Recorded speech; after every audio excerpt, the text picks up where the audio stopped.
of the witch is so unique. The gift of witchcraft. I was able to see, hear, and communicate with spirits. A very personal relationship between a person and spirit. Carnal lust and fun things like that. Working with different energies and spirits and communicating. Creating magic. Powerful ritual and powerful spell. She's actually sticking me in the cold. The role of the witch is to make change. Blessed be, y'all. Blessed be. People ask me like, okay, I'm a witch and I don't know what to do. 20 years ago, 3 young friends realized they were witches. They scattered to different parts of the world following magic and spirit. Now, they're back in their hometown to share what they've learned. Welcome to That Witch Life Podcast, your home for living as a witch in today's world. Hello, everyone, and welcome to That Witch Life Podcast. I'm your host today, Hillary, and actually it's just Kanani and I here today because we have a special guest that we wanted to bring on to interview. So it's just Kanani's here because I show up for things. Yeah. And, since Courtney is such a slacker, we decided that we would have an author on to talk about a new book. And let me see, what is that author's name? Let me see here. Is it? I was in there somewhere. Is it Courtney Teber or I'm not sure. It's Courtney Teber. It's that's very right. That's correct. Courtney Teber. Sorry, I'm not very good at foreign language pronunciation. So I don't. This is no, Asian. Psych, y'all. We are actually. It's just the three of us today because Courtney has a new book coming out. So I'm gonna gush about her for a moment. So in case you're not familiar with Courtney, which if you've listened to this podcast, you definitely are, but just in case, too familiar. They know too much. Reminder. They know too much. So if you were learning about Courtney in a professional sense, this is what you would read.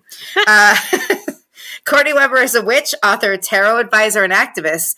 She is the author of Bridget, History, Mystery, and Magic of the Celtic Goddess, Tarot for One, The Art of Reading for Yourself, the Morrigan, Celtic Goddess of Magic and Might, and Hecate, Goddess of Witches, and the forthcoming Sacred Tears, A Witch's Guide to Grief. She is a co-host on some podcasts, I'm not sure. Courtney has been featured in Maxim, Huffington Post, Vice, and The Thom Hartmann Show. Instagram and TikTok, you know where to find her, and we're going to post it everywhere. And you can find her online at CourtneyAweber.com. So, drum roll, please. Brrr. Courtney, welcome to the show. Okay, hold on. Before she comes on, I'm going to give the actual Courtney bio. Okay, yeah, I'm ready. Okay? I'm going to piss myself. Courtney Weber is a hoe. When we were 12, she would not give me a cupcake. I don't know who doesn't give someone a cupcake when you're 12 and in middle school, but she didn't. So then flash forward a few years later in high school, and she let me walk home alone where I got lost and had to call my mother from neighborhood. Her mother is still angry about it. My mom is still angry and will verify this in case there are questions. In my own neighborhood. I got lost in my own neighborhood because of her. She apparently writes things and had the audacity to actually dedicate something to me to try and force me to read it. I didn't. I stayed strong. I stuck to my guns. But this is, and now she goes online and she talks about things and she talks crap about me online and everybody listens. This is Courtney A. Weber. Speaking of hoes, don't ever say Courtney's a hoe right as I'm taking a sip of water, because that literally almost went all over my laptop. Like literally was like not expecting that to be the opening line. Courtney is a hoe. Me almost spitting water out all over my laptop. This is how we treat our guests with professionalism and kindness. This is how we treat our guests. Hi, it's so great to be here. Thank you for having me. I know, it's your first time. We don't know anything about you. Yeah, I'm so excited to be here. I'm sure that this is a very professional setting, and I've got all of my my press answers ready, so for me to respond in a way to make my publishers proud. Very professional. Before we jump into questions about the book, which is what I'm really excited to talk about, what has everyone been up to? This is like we're rolling into witchy season. It's witchy season all the time, but we're getting into like spooky season. The high holy holidays of witchcraft are rolling through. Yes. Correct. High holy holidays. What's everyone working on? I've been doing pie magic with apples. I have apples for both of you. Like, we have so many apples that are on my neighbor's tree, but my neighbors didn't plant the tree, and so they're like, whatever, just take them. And so my husband was cutting some of the branches down from keeping them from, knocking down our telephone wires, and just said, I'll bring in some of the apples. Y'all, we don't have a clean pot in this house. He has filled every pot, every bowl with apples. And I went around like the apple lady. I had these flashbacks to being a Girl Scout when I would go knock door to door and be really cute to ask people to buy cookies for me. Now it's like I would knock door to door with my kids strapped to me, looking really cute, hoping they will take some apples. I'm not asking for money. I'm just like, take the apples, please. So I did that, and I have apples for both of you. And then I had son's dream. My son loves apples, so he'll be very happy to eat said apples. Yeah, and then I made an apple pie. Didn't quite turn out as I hoped because I didn't bake it long enough, which is like, it's so easy to make an apple pie, yet I managed to fuck it up because I'm tired.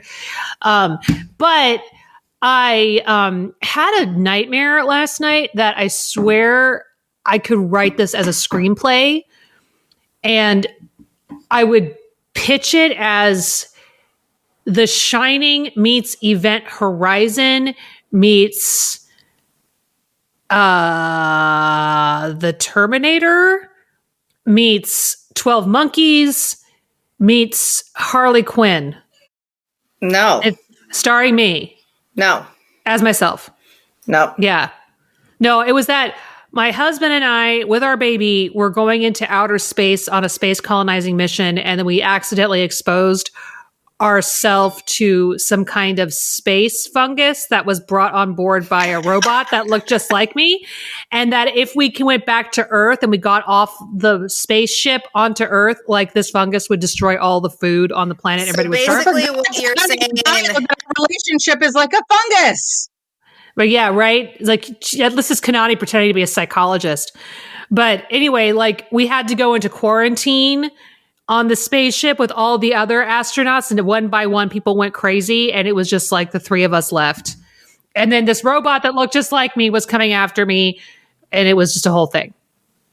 I'm fighting with myself. Yeah. So what you're trying to say is this was a premonition about how you're going to take down the whole world? It definitely how I'm going to take down myself. Clearly, I am my own worst enemy. Maybe it was like an internal cue that you really need to have better hygiene. I mean, as a new mom, possible. That's true. That's true. You have a smell. Did you notice the smell before you went to bed? Odor. I did go to bed last night wearing my Cool Violet perfume that I got at a perfumery in Salem, Massachusetts, a good 15 years ago, but it still smells so good because it's high quality perfume. Yeah, that's the thing, is high quality perfume smells amazing forever. Forever. So it's like, Marilyn Monroe went to bed wearing Chanel No. 5. I went to bed wearing Cool Violet. It smells good. I still smell good. Yeah. I like waft my hand by me and I still smell Cool Violet from last night when I went to bed wearing perfume. I had weird dreams last night. There wasn't anything, they weren't bad dreams. I just had weird dreams. And I just remember each time I had a dream, because then I'd go into another one. Each time I thought to myself, that was weird. That was weird. And I had people from my past suddenly in this dream. But they were acting like, as Hillary would say, no. And they were acting like they were acting all bunched up about the fact that, like, I didn't know everything that was going on with them. And I'm like, we haven't spoken in 18 years. Why would I have any idea what's going on with you? Is this the same person that I had a dream about? I don't remember who you had a dream about. Yes, you do. No, I don't remember. I know you told me. I just don't remember. It's the person that was with us. It's the person that was with us when we found out Princess Diana died. Yeah. Oh, the person who laughed about it because they're a terrible person? The person who laughed about it and said it's no big deal while we cried. Yeah, they laughed. This person literally laughed while we cried at the bowling alley. I don't remember that. Well, that's because you were deep in grief like the rest of us. And you also didn't know this person very well, so you probably they don't really stick with you. True. All true. But yeah, so they were just very bunched up that like I didn't know everything that was going on in their life. And like we weren't just super close, and I'm just like, you don't know who I am anymore, like at all. Oh my God. Nor do I anticipate that I know who you are anymore. So we're just going to move on from here and continue to not know one another. So yeah, that was the last stream. So I remember snippets of that one, but last night it was just a series of weird dreams. And I remember just random people that I don't usually have pop into my dreams. And it's just like, oh dear. So yeah, so last night, I think maybe last night had something about weird dreams. But I've been doing I've definitely stepped up my candle magic game. And I've started doing some more kind of writing type stuff involving my magic and sigil stuff, things like that. I don't know, weird stuff that just wasn't stuff that I used to do before. I mean, candle magic I've always done.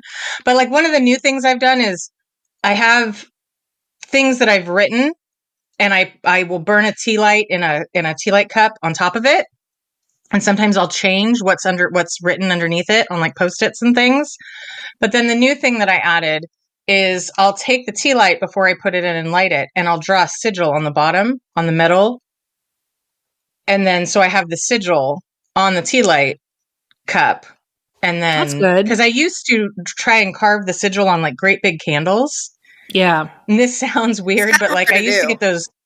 Right. I used to get those large Dollar Tree. Well, I have them for emergency purposes. The giant glass, like tall white candles. Yeah, yeah. Right. And so what I would do is I would take a Sharpie and I would draw my sigil on that. And I loved it. And it worked great because I could, I would light it quite a few times before it would burn all the way through. But then when it was done, I couldn't wipe it off. And so the sigil was left on the glass. Yeah.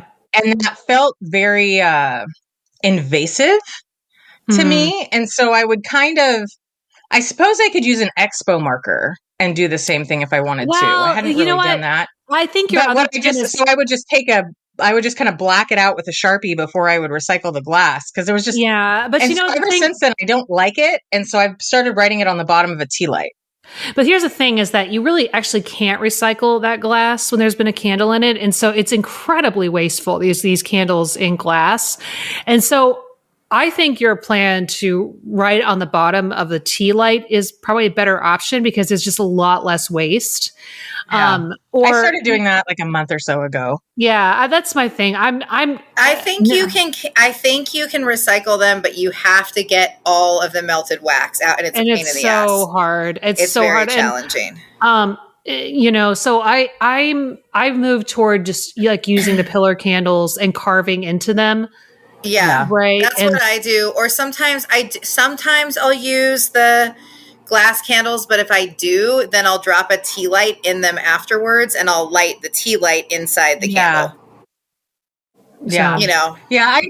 I'll carve candles. I carve candles all the time and stuff too, but that's kind of become my new favorite because I think just because tea lights only last so many hours. And so that's kind of my new favorite is I'll put the tea light in the glass on top of whatever I've written, but at the bottom of the tea light, I've also created my sigil. Kanani, this is going to be the new chapter for your book. Tips for the witch with the short attention span.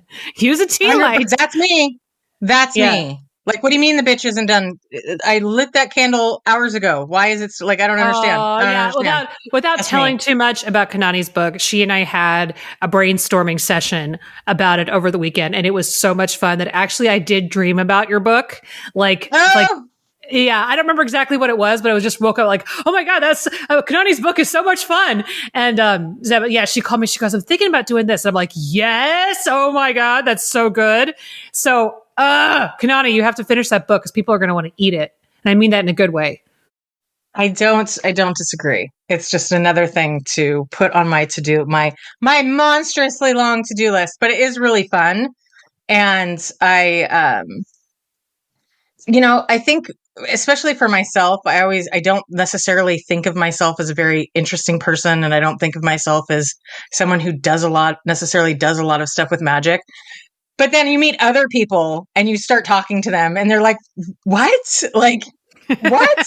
Like, first of all, I don't know anyone who doesn't think I'm, somewhat interesting, even though I think I'm super boring. And when I can, when it comes to my magical practice, when you start talking about it and like writing about it and doing all these things, all of a sudden you're like, I've been doing this for a while. I actually kind of know some things. And it just kind of starts, I don't know, it's kind of refreshing to kind of get it out there and talk about it. And I don't know. Yeah, well, I remember the day that, speaking of not being interesting and something that's totally not on topic, is that the day that we told your daughter that her mom knows Stormy Daniels.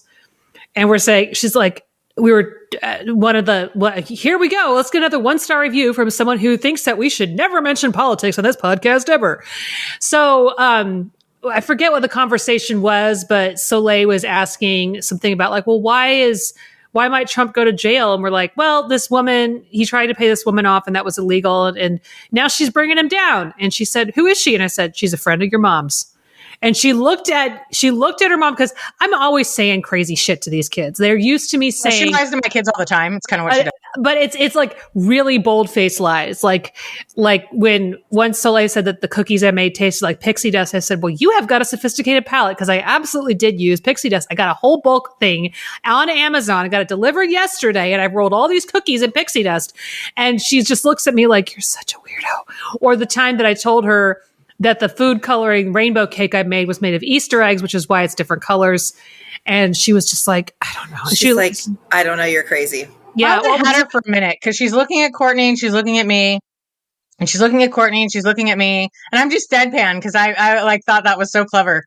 And then she's just like, no. And she walks away. or the best one was when she comes up to me, and parents, if you have little ones in the room, you may want to skip past this part because it has to do with Santa.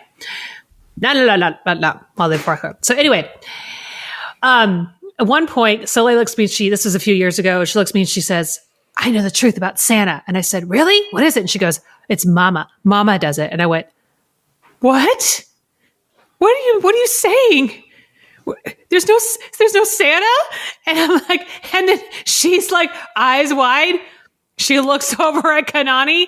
She looks back at me, and I'm like, so your mom's been leaving presents out for me this whole time? And she goes, no, not my mom, your mom. And I went, no, my mom would never lie to me. That's not true. Santa's real. And she's just looking at so mean. And she looks like Kanani, and she's like, my kids have such a fucking cush life. They deserve it. They deserve every ounce of garbage that Courtney wants to throw at them, because their life is just redonkulously good and easy. So I have no empathy. I have no empathy for them. But it was funny because Kanani looks at Soleil and says, you broke it, you fix it, and walks off. Yep. You broke the tea, make her feel better. I don't know what you got to do. Buy her some ice cream. That usually works. When I told her that her mother is friends with Stormy Daniels, she was like, okay, wait a second. Is that another one of Aunt Coco's lies? Because that is a really cool thing if it's not a lie. And she looks at Kanani, and Kanani's like, that one is true, actually, honey. This time, Auntie Coco's not full of shit. Yeah, this is a real thing. We really do know Stormy Daniels.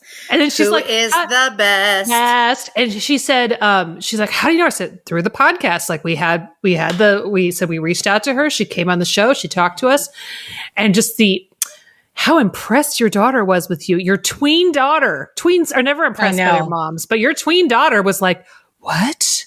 Impressed. So yeah, you are interesting. Yeah. Apparently. That's what people tell me. I don't believe them, but I'll take it. So look at that. Yeah, it's fun. Yeah, I've been traveling so much that I'm starting to plan out. I'm trying to do some canning and some like jams and stuff this year, particularly jams, because Canning and jamming. Yeah, because I want to I mean, I think it's nice to have, because I find that doing like a jam or a preserve with magic, doing kitchen magic, is so helpful because that lasts for a long time. So, it's also like a great way to give people gifts. If you're doing a jam or a jelly or some sort of preserve or pickling, right? There are so many magical herbs that you can add to that. So this is the time of year that I really like to do those things so that I can give them out as gifts, and also because then I have it. So, when you're like, oh, I need to bring some sort of XYZ energy into my life, it's like, oh, just grab this jar of, My favorite, if you can figure out how to make it, is apple butter. Oh, I love how she's like, if you can figure out. I love how she's like, if you can figure out how to make this. I'll even give you the jars. I have a 12-pack of jars because in my head, I can things and I do cute things like that. I don't actually do it, but I have everything in my home to can things because at one point I decided I was going to be someone who cans things. I actually need all of the things. Jars. So maybe you should bring me your jars. I'll bring you the jars and you give me apple jelly and apple butter. And I will give you the jars. I can do that. Yeah. Oh man, I think that's a fair trade. Kinds of stuff. I think that's fair. Plus, I have all the other canning shenanigans that I'll bring you. Oh, this is a lot of work. Oh my God. I don't know if you're worth this, Kanani, and I really do love you, but just maybe you may not be worth it. Well, there's this I think it's Earl Grey marmalade, if I remember correctly, that Dawn the Kitchen Witch has in her book of the, oh my God, what is I don't have the book in front of me. Kitchen Witch's Guide to Love and Romance. Love and Romance. Thank you. My brain is like done. Whoops. And I was like, I want to, that, like, first of all, I'm obsessed with Earl Grey. Shocker. Everybody's shocked that I like tea. So, I've been wanting to make that forever. So that is my goal, is to make some of that kitchen magic to use for self-love and love for others throughout the holidays. Plus, like, a nice citrus is so nice when it's like the dark times. Citrus is such uplifting. So my kid is about to get a bath, and I can tell because the dog is looking for a place to hide. The dog's like, no, get me out of there. No. I know I'm next. He's like sneaking into the bedroom to hide. Oh my God, Ichabod. One of my favorite things that I used to do is I used to have a coworker that made jams and jellies, and she would bring them in, and I was always like over the moon. I was so excited. Is I used to have people, when they would come over in the winter, we'd have a big group of people come over to like watch football or something. And so for breakfast, I would create a waffle bar. Oh, and nice. I have like a couple different waffle makers. So smart, actually. It was so fun. I should just do it because. Do it again. Come on. I've got gluten-free mix. I've got gluten-free waffle mix. We would make waffles, and then I would have tons of jams and jellies and different syrups and whipped cream and powdered sugar and Nutella and all kinds of just anything you could think, fruit, anything you could think of to put on top of waffles. And we would just have a huge waffle smorgasbord. And it was so much fun. I'm absolutely going to do that again this year. That's so fun. So make your jams and jellies and then bring them to my waffle party. Oh, this is like asking for shit I don't have, and I'm trying to declutter. I have to buy this. I don't know. I'll think about it. Now you're like, anyway. I'm not sure. Anyway. Buy them at the farmer's market and say you made them. That's what I do. Anyway, we are literally supposed to be interviewing Courtney, which is weird because I'm like, it's like almost like we're doing this intro and then we're like, oh, wait a minute. Courtney's our guest. So should we pause for sponsors and then we'll come back? I think we want to make sure to get a word in from our amazing sponsors so we don't forget about them. And we'll be right back.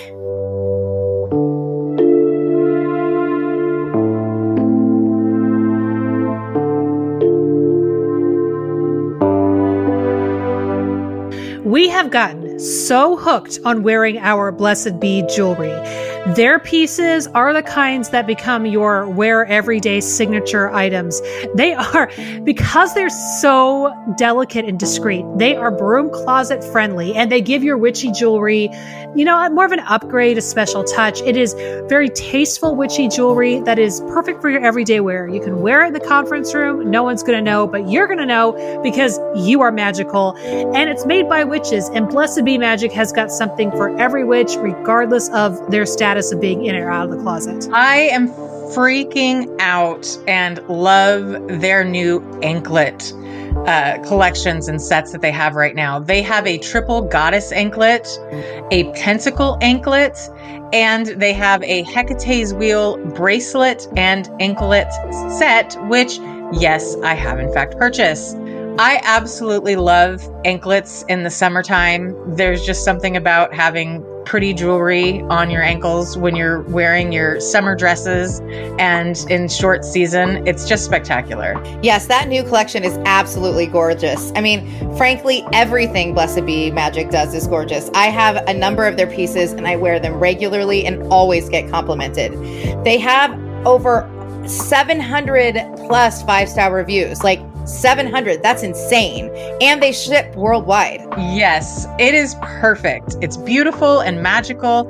I wear my Hecate ring everywhere. You can step into your power with Blessed Be Magic's minimalist jewelry for powerful, witchy women. Head over to blessedbemagic.com, that's magic with a K, and use WitchLife15, that's WitchLife15, and save 15% on all full-price talisman jewelry. Trust me, with as much shopping as you're about to do on this site, you're going to want that 15% off. Thank you to Blessed Be Magic for being an episode sponsor.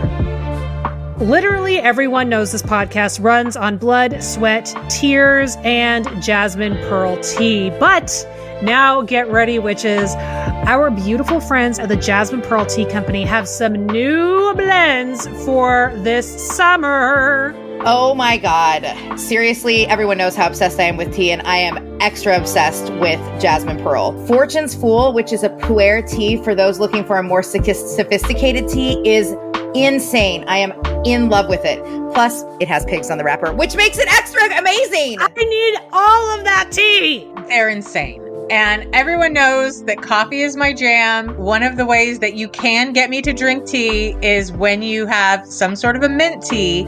And the Northwest Mint is absolutely fantastic. It's something that you can make in a large brew and you can put in your fridge so that you can drink it cold during hot months. And it is absolutely marvelous.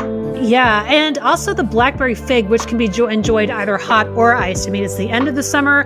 Iced tea is still the thing, but the nights are getting cooler. And so this is a really great one to have around during the transition from summer to autumn. Also, you've got the equinox. It's a great herbal for this coming month and the change in the seasons. And it contains herbs that can be sometimes beneficial for those of us with uteruses. You really, really need to go check out these teas at thejasminepearl.com. Save 10% with coupon code WITCH2023. That's WITCH2023. And you get free shipping on orders over $35. So get those orders in. Thank you so much to the Jasmine Pearl Tea Company for being an episode sponsor.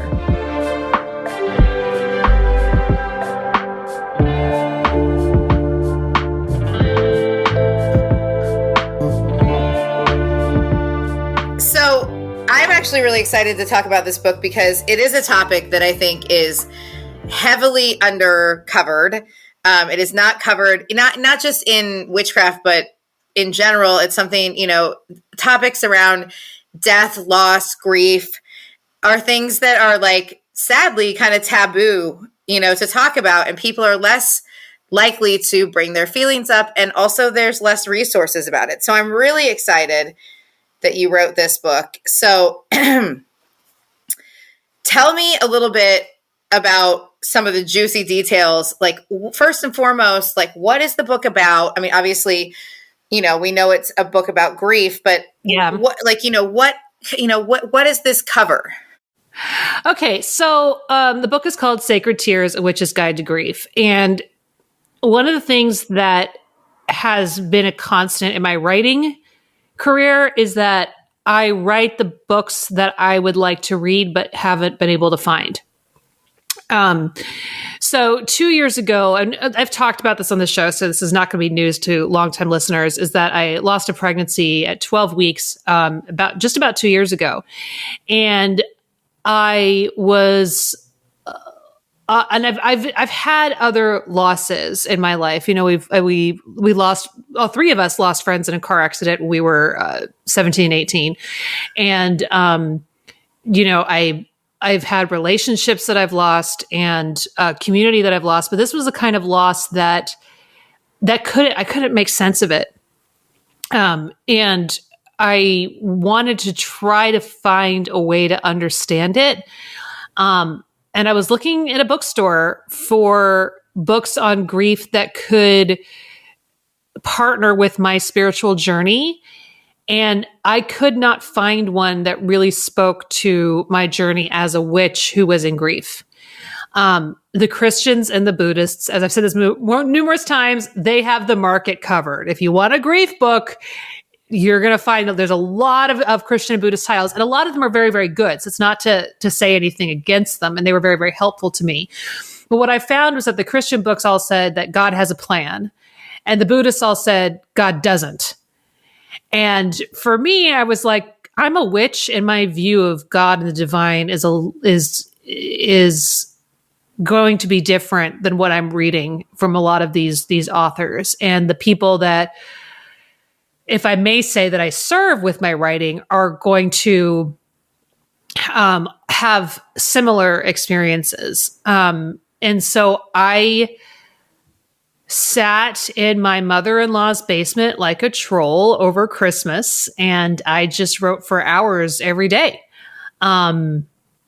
Just writing all the things I wanted other witches to know. And I had to go back and dig through some trenches. One of the things that I want people to know about this book is, yes, it was inspired by, and it is largely exploring grief after the death of a living person. However, it doesn't stop there, because grief comes to us in a lot of ways. And some of the more underrepresented topics about grief that are, I think, every bit as intense as, you know, we all say like death, divorce, and moving, but losing a friendship. I mean, losing a friendship is some of the friendships that I've lost over the years, whether by choice or by circumstance or just time, that I've grieved those friendships more. It's a heavy grief. It's heavy grief. It's more than I've grieved a lot of romantic relationships that fell by the wayside, and including one of my romantic relationships. I grieve the friend that I lost in that much more than I grieve the lover. I also think there's like something that's has a unique difficulty to it, is grieving someone that's here, like that, you know, is there, because like there's a, you know, it's like, it's very painful to know that someone isn't there, because that loss of their life, of their presence in this realm is really heavy. But there's a different complexity, a different type of complexity when the person is still living, because it's like, it feels less, I mean, for me at least, sometimes it feels less resolved, because it's like, and, you know, they're there, and you have, and like you could reach out to them, but you can't either, because it still has possibility or potential. It doesn't have that same and conclusion. And often when you're a witch, and I also want to make this very clear, that there is no unified experience of grief, just like there is no unified experience of witchcraft. So a lot of what I'm talking about comes from my experience, and that will differ from other people's that read this book or that hear me talking right now. So I just want to say that.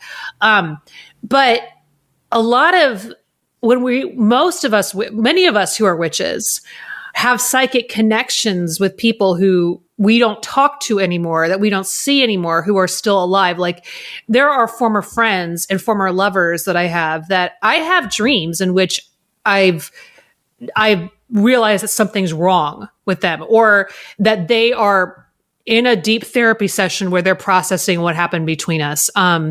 Or, you know, my name is a sore subject in their new relationship. I don't know, but it's so loud that I know that there's something going on out there related to me. And it's not always it's prudent to do something about it. And it feels awkward. And a lot of tarot clients come to me and they're like, oh, I still feel so psychic connected to my ex. And I had this dream about her. And then it turned that she was sick. It turns out she was sick. What am I supposed to do? And I'm like, nothing.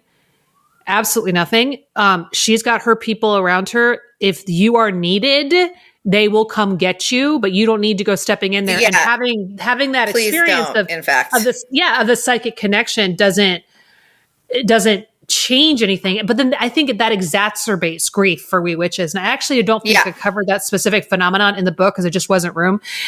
But, witches, I think that as we continue to grow and mature as a spiritual movement, I don't know that community is exactly the right word because we're very different and very broad and diverse, but as a spiritual movement, I still think that there's a lot of loss for what to do with language, because I think that a lot of witches unwillingly parrot what the religions of their youth said about grief.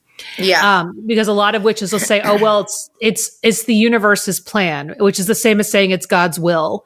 Yeah. Or just, saying if it's meant to be, it wasn't meant to be. And those kinds of things are extremely hurtful to hear to someone who is in grief. So dismissive of what they're experiencing. Yeah. And they try to make sense of it. And I think that phrase, because that's a very common phrase, right? Like God has a plan. That's so redundant and overused and just constantly, that I think that is one of the reasons why grief often can cause people to have question their faith. Absolutely. People who were very devout, people who had very strong convictions in their faith, and something horrible has happened that they need to grieve. And the response that they're given is, well, God knew this was going to happen. This was God's plan. Like it throws, you can't help but have it completely throw your world upside down to have someone say something like that.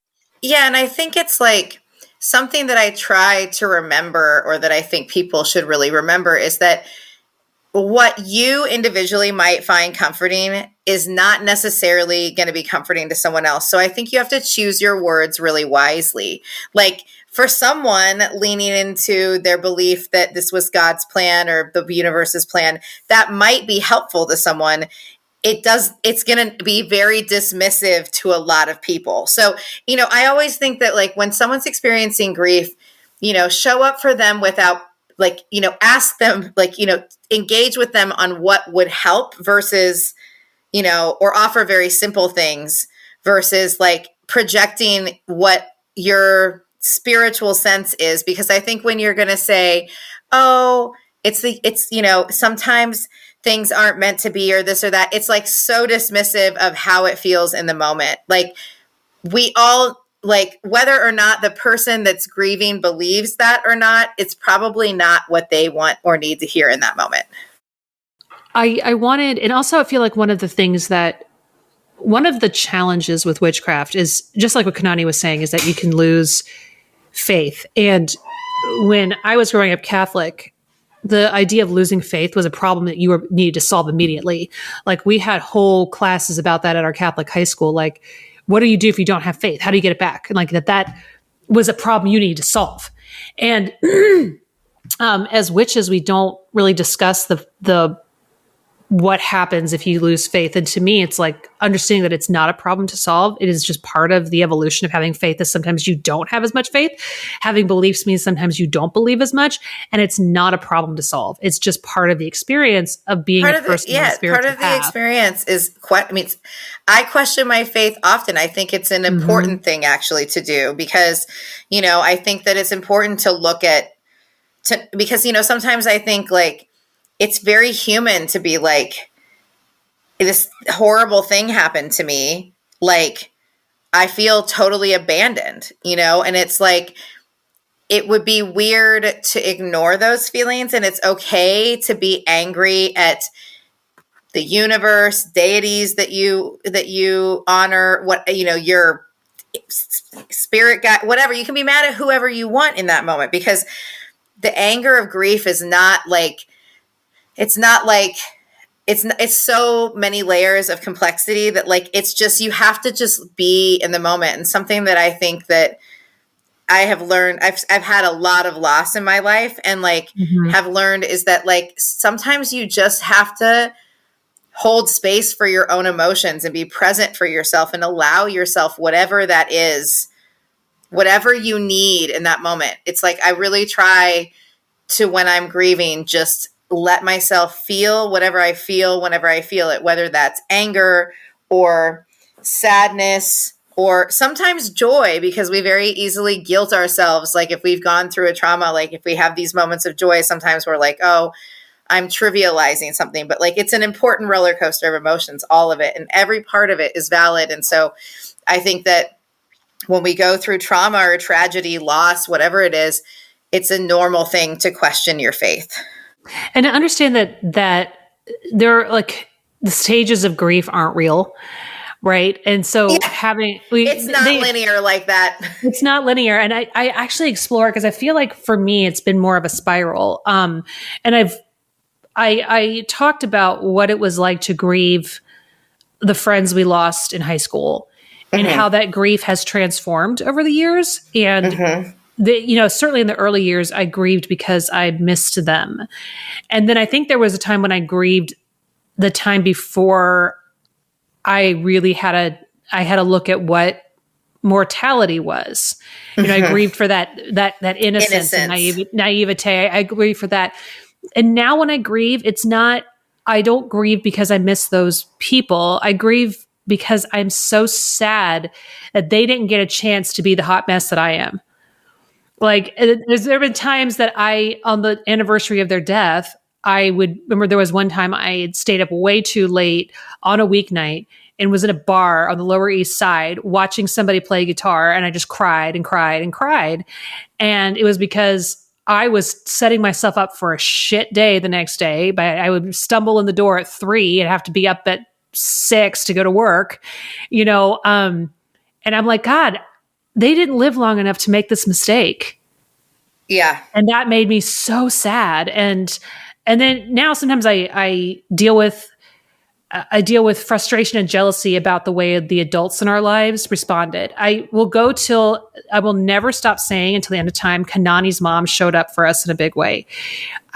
Because she got on the phone, she took the phone away from Kanani and got on the phone to tell me how sorry she was and to ask how I was. And that was so much more than a lot of the adults did in our lives because they didn't know what to do. Kanani's mom, well, she just knows everything. And we all know that. And so she just does the things. She did what we all needed people to say, that is so awful. I'm so sorry that this happened to you. Whereas other adults were like, they're in the arms of Jesus now, or stop crying and do your homework. Or, you can't go to the woods with your friends. This is not an excuse to get together socially. Bullshit. It's not an excuse. People need each other in the wake of loss in a community. It's an ancient ritual of just coming together. But so sometimes I still deal with anger, not as much because they died. Although I certainly had that, but anger because where were the resources that these young people needed? And I can go through 100 times over, like, why, with reasons why people didn't step up, but it's a way, honestly. And seeing how these different points of it as a spiral was very helpful to me, and saying like, why am I not over this? Why am I not over this? Well, because grief isn't something you get over. It's something you live into, and it shapes your perspective and it shapes who you are. I mean, that loss is what sent me into witchcraft, honestly. Yeah. Because I wanted to know what happened to my friends, and the Catholics didn't have that answer in a way that was satisfying. But when I had this loss this past summer, like 2 summers ago, then where it was like witchcraft didn't have the answers for me there either. And so it was like, I'm further out in this wilderness and I need to find my way through. And I know I'm not the only one who's that's one of the things that's wonderful about the witchcraft path is that it is wild, it's untamed, and you're on your own and you're forging your own way. And that is what's beautiful, because you're not confined by the restrictions of, say, other paths that have like steps and ropes and pulleys and signs and don't veer off the path. And then once you're lost and something's happened to you on your journey and you can't find your way, you start to kind of wish you had more of a guide. Again, not everyone, please don't come for me if your experience is different. All experiences are different.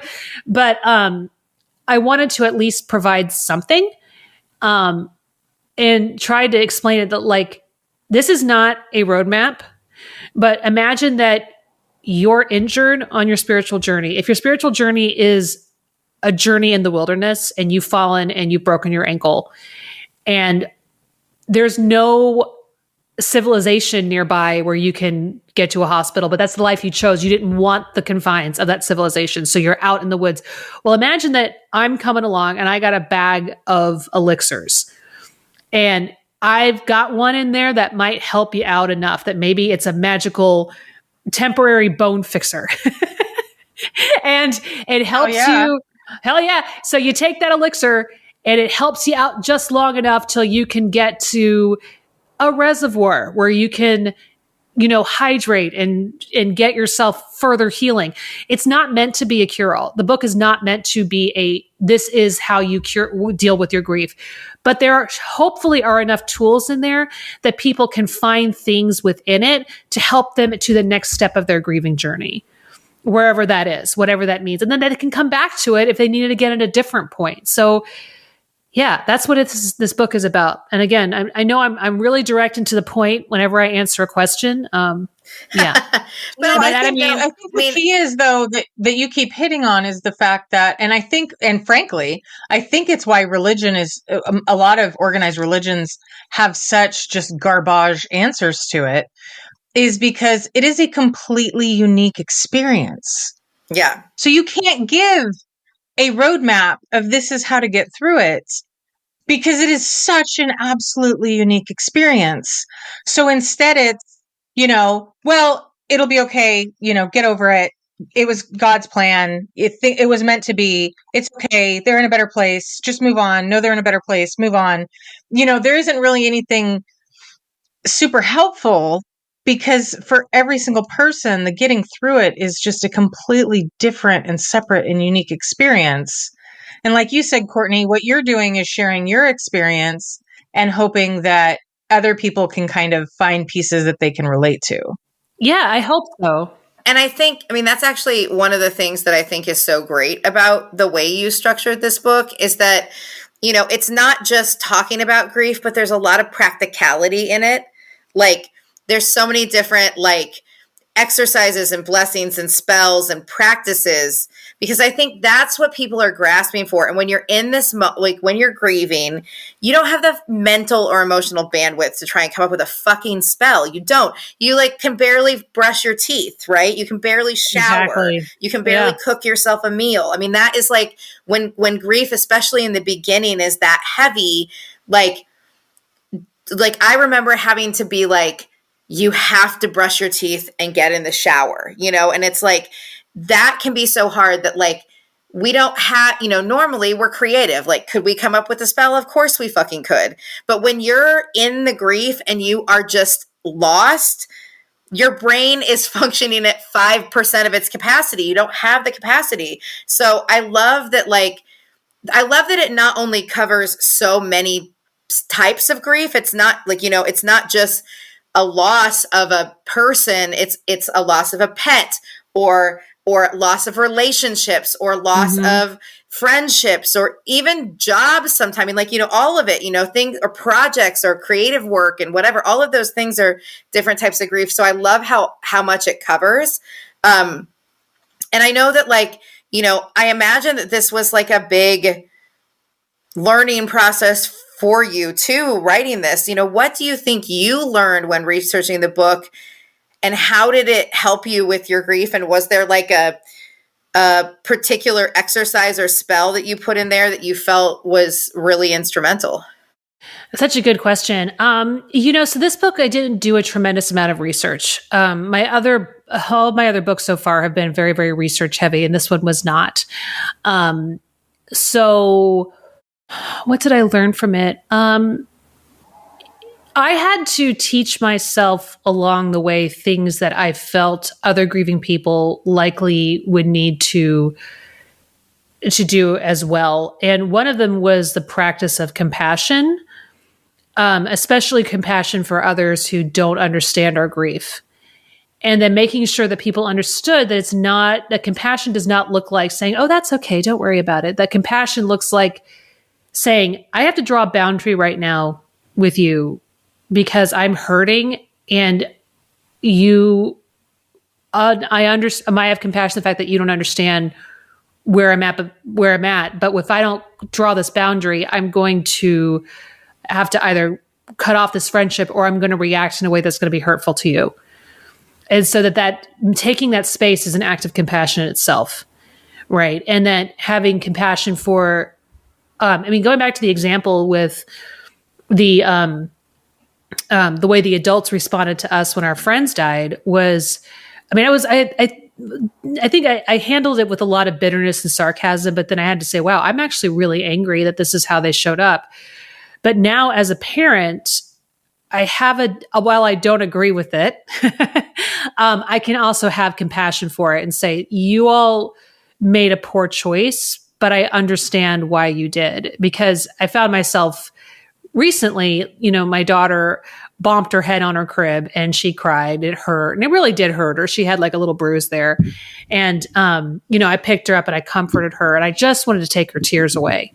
And so I showed her a book that she really liked. And so she that distracted her from the hurt, and then she was happier. And then later I thought, in some ways that's what the adults were trying to do to us, by trying to turn our minds off the grief. Like, well, just focus on school. Just let it go. Just get over it. And it wasn't because they didn't see the loss as important. It's that it hurt them to see us hurting, and they were trying to turn our attention away from that pain. Yeah, and it's like what we said before, that sometimes people, when people don't know what to do, oftentimes their gut instinct is to do what would be helpful for them. And, for some people, it's giving people space. For some people, it's knocking on their door and asking if they're okay. For some people, it's, sending them a book about grief. For some people, it's sending them flowers. For some people, there's so many different ways to respond. And I think a lot of times when we're in these situations where we don't really know what to do, oftentimes we have a gut instinct to do what we would want. And I think that, I think it's important to have compassion for people, but I agree, when we're going through an emotional time, whether it's grief or even just like a mental health struggle or whatever, not everything, gesture, person, whatever is going to be the right thing for you in that moment. And it's okay to ask for what you need and ask for space from what you don't need, I had a friend that could not, it's like they felt helpless not being able to help me. And in that moment, I just needed to shut people out because I was exhausted. I'd lost my mom. I had planned the funeral. I had driven back down to California, and I got back to my house and everything felt crazy. And my friend really, really wanted to help and was like, oh, I just want to be there. I want to be there. And eventually I was just like, hey, I know I love you so much. I really appreciate everything you're offering, but right now I really just need space. And it's later I said, I'm really sorry if that was hurtful. And she actually said, no, I think it was good that I heard it because it allowed me to say, okay, I do know what you need. It's this thing. Yeah. This is quiet, It's just hard to navigate from all sides. It's hard. And I think that witches, especially, one of the biggest challenges with grief and loss is that the nature of witchcraft is the belief that we have control over what happens to us.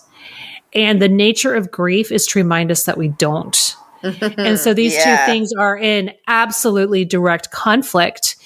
And so then how do you continue being a witch when there's no spell that's going to bring somebody back from the dead. You don't want them to anyway. Yes, I know there's belief in traditions of, necromancy and the creation of zombies, and those things may very well be true. I'm not saying that they're not, but I'm saying that there is no spell that I could do here right now that would bring me back in time and make that pregnancy stay and be a healthy child. Like, there's nothing that I can do to make that happen.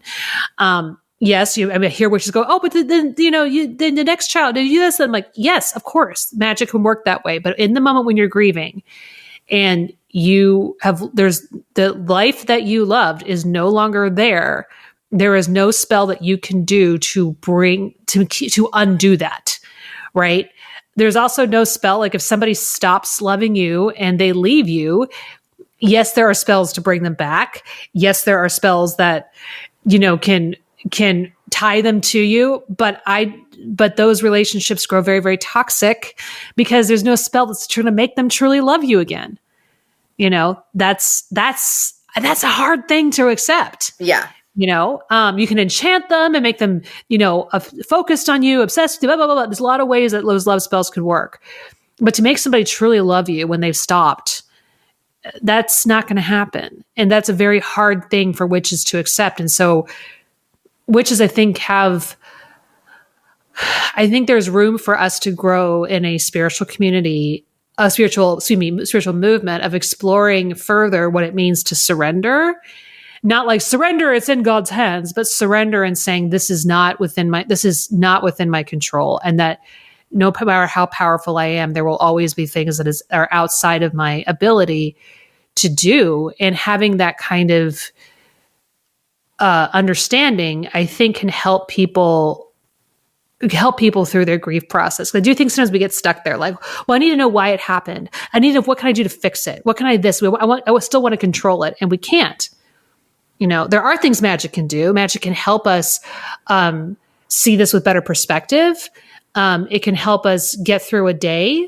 So just even getting up, like Hillary was saying, just physically getting through the day when you're grieving is an absolutely gargantuan task. And grief can help us get to the next moment. Magic can help us get to the next moment. Can help us get to the bathroom to brush our teeth. Like sometimes that's the challenge there. It's like, I got to brush my teeth in the shower. Can I just call on my spirits to help me get off the bed and to the bathroom doorway? Yeah. And once they're there, having the faith that they can help me get to the sink, and help me reach for the toothbrush. Like there are things magic can do, but that's one of the things I talk about in the book is that approaching grief as a witch when you're having a sense of humility and understanding that you are a limited being and that there's a beauty in that. Hey, let's talk about So Mote That Con, because I was about to be like, okay, I'm really excited because you are going to be teaching a class at So Mote That Con, and what can our attendees expect? Well, so I'm doing an exercise called the Myth of Closure, and because especially people who are socialized as women, although it happens with people socialized as men, but I think it's especially common people socialized as women as we crave the closure. We need to put a pin on it. We need to have a thing that tells us why something happened. I get it all the time with people when they come to tarot readings. They want to know, I want closure with my ex, I want closure. And then we also really crave closure when it comes to why someone died, why someone, stopped speaking to us, why all of the things that why do things happen? Was there a curse? Was there a this? Was this karma? Did I do something bad? Is this coming back to me? Of course, that's a misuse of the word karma, but it's like we crave an understanding. And so often, even if there is a reason, we're not going to get it. Like, we're not going to get that answer. I mean, one of the things I talk about in my book is that my last relationship ended because he didn't want to be with me. That's it. That's the bottom line. But for years, I wasn't to say for years, but for a long time after that, I kept coming up with stories like, well, there was a this, and maybe energetically this, and I had an initiation and the spiritual, and all of that. There's elements of that I believe are true. But the base is he didn't want to be with me. That's the bottom line. But I was still craving this quote unquote closure because I wanted a better story. I wanted a better reason. And there wasn't another reason. Right. And sometimes things happen and there's absolutely no reason at all. Like with my miscarriage, they don't know why. The doctors don't know why. The best thing that they thought is there may have been some chromosomal abnormalities, but it was a tested embryo because I went through IVF. So they really everybody was scratching their head. And so then in comes people wanting to come up with spiritual reasons. Well, the baby wasn't ready. Well, you still had some trauma from your last miscarriage, or the this and that, or were you carrying too much negativity? Were you reading too much tarot? Were you picking up other people's stuff? Did you wish for a girl too much? Were you too stressed out? I mean, ridiculous. Or did you wish for a girl too hard, and maybe it was a boy and he heard you and was sad and oh my God! Please tell me no one said that. Well, no, somebody did. Oh my God! Light them on fire. That's the most asinine. I mean, I know we're supposed to have some of the things people come up with is just so beyond offensive. You don't even know what to say. I know we're supposed to have compassion, but that's a light someone on fire kind of a comment. Well, it is what it is. But here's the thing. It's and I should clarify what that was that I was seeing a Chinese medicine practitioner, and this was when I was pregnant, before I had lost the pregnancy. That I was asking her, because apparently through the pulses you can, some practitioners can tell if it's a boy or a girl or make a reasonable prediction. And she first said it was a girl. And then the next time I came in, I'm like, does it still feel like girl? And she says, shh, be careful. You don't want the child to hear you, and then of course I took that when I had my losses. Oh my God, it was a boy and I wished too hard for a girl. And that's why I lost it. That's where it came from. Okay. So it's not, the way I presented it was. I was like, if some motherfucker called you and said, you know what, I just wanted to give you my unsolicited advice. You probably wish too much for a boy. Well, to be fair though, Hillary, the reason I didn't really come forward with this, telling people either about the pregnancy or the miscarriage is because after my first miscarriage, when I was public about it, that's the kind of stuff I got. So it's not out of the realm that could have come up that way. That's why I'm like, holy shit. That's why I believed it. But it's that there was that time that I wanted that kind of closure. I need an answer. And the truth is that my closure was the acceptance that we just don't know, and that you have to create, there is a beauty in creating closure, and there is a beauty to your story not having an ending. We really want to put a button on our stories and this is why it happened. And just say that your story can be beautiful without an explanation, without a reason. It doesn't mean that that there's this thing out there that you need to spend energy trying to find. You get to a point where you just say, I don't need to know why my ex didn't want to be with me. It's enough that I just accept that he didn't, So yeah, sometimes you're not going to get that answer. And I love that idea though. I love the idea of being able to find a way. Sometimes you're not going to get the closure you want. Sometimes you have to create the closure you need, You absolutely do. And I think that when we put the power of closure in either the hands of other people, or whether that's trying to get an answer from a specific person, or going to see readers, or going into ritual, and trying to, hoping that the answers come from someone else, either through oracle or divination or, ritual, or, sitting down and having the why did you leave me conversation. You don't, or, in ritual, you're asking the person who died, why did you leave me? Those moments can be helpful. They really can be helpful. But the truth is that unless you're willing to accept that closure, even if you get a clear answer, you're going to hang on because you're going to want a different answer, an antsier answer. You have to find a way to, it's because, especially in relationships, especially because, in death, I think a lot of times, it depends on the type of loss, but there's an element of us that understands that death happens even when it seems too young or too early. But sometimes with relationships, it's they have to know why, they have to know the reason, they have to know what they could have done differently. And I'm like, no, you just need to I can't heal until they know how they hurt me. And you're giving them all the fucking power. find that for yourself. You will be so much better for it, and being able to move on in such a healthier way, you know? Yeah. I'm really excited. I'm really excited for this class. Yeah, it's really wonderful. So we're going to do, last year I did a journaling exercise and people really loved it. So this is going to be part of that as well, but it's about telling your story in a couple of different ways to look at it objectively and see this is a story that doesn't have a clear wrap up, doesn't have the moral of the story is it's just this is a thing that happened to me, and it's still beautiful and powerful and profound and impacted you and shaped you. And it doesn't have a rhyme or reason behind it. Now it doesn't have to have a purpose. Like that's where, and I think our grief journeys are beautiful. I mean, they're painful, but they're not necessarily like things that mar us and make us, I think a lot of times grief makes us even better people. I think grief can make us kinder. It can make us more patient. Oh, do you see the tail? I see a little tail running in the room. Ichabod's like, I'm here to talk about grief. He's here to defend the baby. A bath. Well, he's escaped the bath. He realizes bath time, that chapter's over, but the cat might be somewhere near the bedroom where the baby is sleeping, and he has decided that the cat is a threat to the baby. So that's been a whole thing. That's been a whole thing. That's really funny.